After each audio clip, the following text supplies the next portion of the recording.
Hey guys, welcome to another episode of Fishland West. I'm your host John B, and today I'm out on a beautiful cold winter morning in southern Ohio. It's one of my favorite lakes to fish here in Ohio, and the air temp's around 18 to 20 degrees, so it's pretty balmy out, and the water temp is a ridiculously cold 33, 34 degrees. It fluctuates in between the two, so I really shouldn't even be out here. The water temp is way too cold to be fishing regular ordinary bass techniques, but they still can be caught.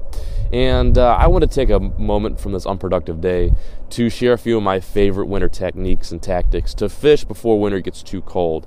Now, before I begin, a few features that I think really exemplify winter and really characterize winter is when you've got consistent air temps between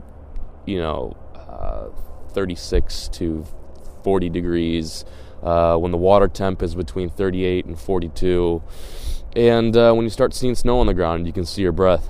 As you can see, I can see my breath today. So that's kind of what I consider winter. And I see a whole lot of winter fishing videos online, and most of them are like southern winter. Southern winter is not winter to me. The southern winter is like late spring in the northern states. And I don't mean to like point any fingers or put anyone down for that. But I mean, people in the north who want to learn winter techniques want to know how to catch these fish when it is ridiculously cold, and it can be done. And it's a really shame to see some of these people. I driving around, and you see people start taking their boats out of the water, and they're going home with their boats, and there's still some pretty good fishing to be done, to believe it or not. And as long as there's soft water in the lake, I'll still be out in the water, and I'll still be out fishing. It was just about 2 weeks ago, I landed about a 3-pound bass on a jig, and the water temp was around 42 degrees, which is really cold on a jig, especially in about 7 feet of water. So there's still a whole lot of fishing to be done. Now, if you are a brave soul and you want to be out in the water this time of year, there's a few things you should know. One of which, be prepared to freeze your butt off.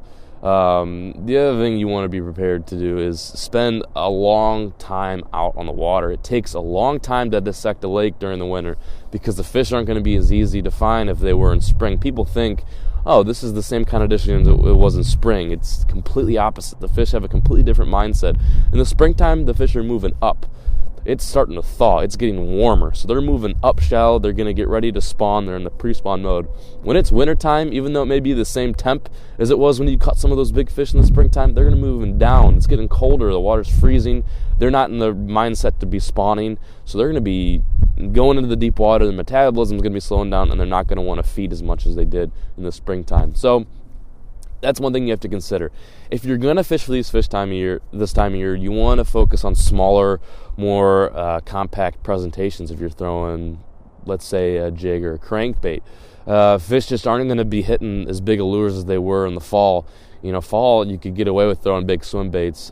Really, in the wintertime, when it's this cold, and I'm talking like 38 to 42 degrees Fahrenheit, that's water temperature-wise, they're just not going to be focusing on really big baits. Now, granted, you may catch some on it, and that's great, but I just have never had success throwing big swim baits and huge jigs and huge crankbaits this time of year. It's just my personal preference, and it's what I've seen a lot of professional and avid anglers use. Is they trim their skirts down on their jigs. They throw 3-inch craws instead of 4-inch or 5-inch craws. They throw small jerk baits rather than bigger ones. But that's just something that you want to keep in mind is downsize. Don't be afraid to downsize. Using fluorocarbon this time of year is very key. Light line, fluorocarbon line. Make sure the rod that you're using isn't a micro guide rod. I've made that mistake today. It's the only rod I've got with me, and you may be able to tell my guides are starting to freeze up. So don't throw a micro guide rod because you'll be sitting there all day on your butt trying to strip the ice off of it. One other thing that you want to keep in mind this time of year is obviously look for deep water. Look for sun-stricken shoreline where there's sun beating down on the water because it's going to warm it up a couple degrees, and any light penetration is going to allow those fish to see your bait a little bit better. Lack of wind is great for the angler and the fish. You don't want a whole lot of wind this time of year. A calm day like it is today is just perfect, but I'm missing the sun. There's no sun, so it's just like I can't have one or the other. Yesterday it was cloudy, overcast, and windy. I don't even know why I was out in the water, but I had one or two good bites. But you want lots of sun. Bird blue skies are perfect this time of year, really. It's like one of the times that I think that bird blue skies are coming the anglers benefit. use your graph. If you've got a fish finder, like I've got this deeper right here, and I use this. I've been using this a lot, and this deeper has really saved me today.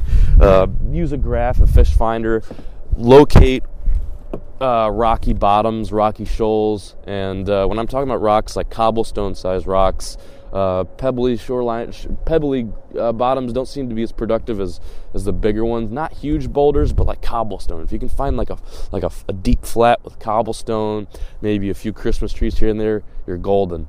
And in areas like that, there are a variety of different baits. You can throw spoons, jigs, even deep diving crankbaits, even though that's more of an earlier winter tactic.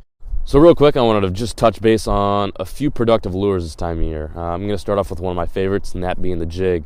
A lot of people just turn their nose up at the jig this time of year, but you ask most professional anglers, and they're going to be always tying on a jig this time of year. They may not be catching them on it, but it's always on their boat. Denny Brower is one of those guys who always has a jig all year round, and he has a lot of success with a jig this time of year as well when that water temp isn't ridiculously cold.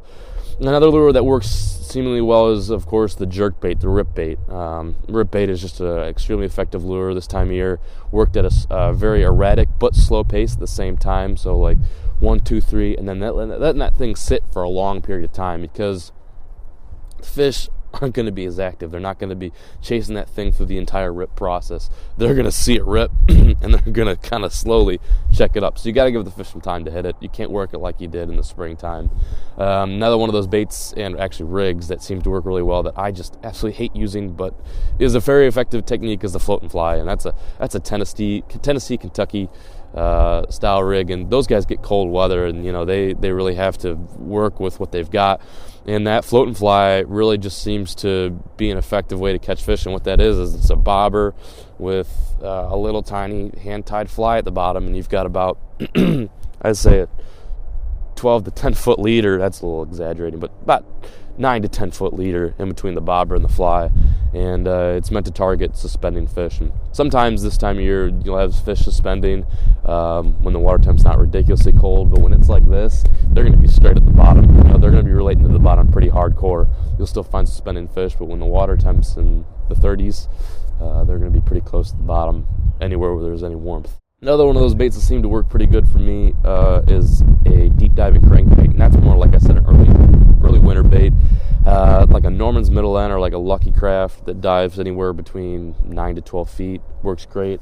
I like to use those around those rocky beds and start grinding up against those rocks, and I like to really slowly creep it, and as long as it's maintaining bottom contact, a lot of those fish that are relating to the bottom will key in on that and hit it. But that's another really good technique. Drop shot is actually not a bad technique to use this time of year. A lot of people don't use it, but the drop shot works really good when the water temp is just really cold. Spoons work really good fishing for suspending bait fish, or suspending bass that are feeding on suspending bait fish. Blade baits and lipless crankbaits, I think those both kind of fall into the same category, can be very effective in mid to early winter. And those are just a few that I really personally like to keep in my tackle box. Another thing that you want to look for if you're out in the lake is moving water. Now, I said sun-stricken shoreline's great, but channel banks, moving water, not ridiculously fast current water, but if you've got a tributary that starts running in to your lake and it's significantly warming things up, that's something that you want to pay attention to and fish. And like I said before, be prepared to waste a lot of time out in the water. Not necessarily waste, but spend a lot of time out in the water, because you need to dissect every single aspect, every single, tip of that underwater sunken lay down. I guess it wouldn't be a lay down, it'd be a brush pile. But just be prepared to work an area very slow and consistently and steadily until you produce a bite, because eventually you'll be rewarded. And that's just how it works this time of year. I personally like this time of year. It's fun fishing this time of year because I don't have to be in my shanty right now. I can still be out in the boat. I can still be out casting, 7-foot rod, 7'2" rod, and I'm still catching nice fish in open water. And any day I can get out in the open water and have a chance of catching largemouth or smallmouth bass is any day that's in my favor. Thanks for watching today's episode. I hope you guys enjoyed it. Feel free to leave a comment in the comment section below, or shoot me an email or a Facebook message on my Fishing Midwest Facebook page, anything like that. I'll leave all the links below where you guys can check that out. Stay warm, catch fish. Happy holidays to everyone, and catch you guys next time on Fishing the Midwest. It's too cold for me to be out here, folks. Oh, I can't feel my knees. You think I'm going to catch a 6-pounder tomorrow? What do you think? No? I think I'm going to catch a 6-pounder. Hey, quit loafing around and help me load up. Help me get ready for fishing tomorrow. You going to help me? No.